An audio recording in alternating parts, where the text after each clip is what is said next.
Hello, আসসালামু আলাইকুম। এইটা হইতেছে ডেরাডুবের ভিতরে লোকাল এরিয়া আর কি। এই যে এই পাশে ওই পাশেই হইতেছে রাস্তা। এই যে ফরচুন হোটেল, তারপরে সামনে তো ব্যাচেলররা থাকে। এই আর কি। দুবাই হইতেছে পরিশ্রম জায়গা, সবাই পরিশ্রম। এই যে বড় গাড়ি পার্কিং, সামনে মাঠ, পাশে বিল্ডিং।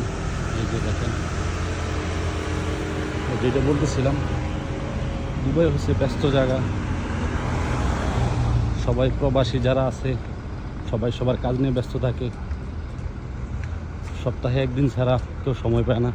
ওই যে এক কাজের গাড়ি থেকে লোক নামতেছে, কাজ করে আসছে মাত্র, বাস থেকে লোক নামতেছে। এই আর কি।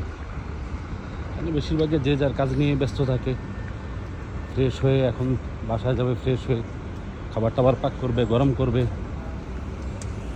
তারপর যে যার বাড়িতে কথা বলবে। এই আর কি।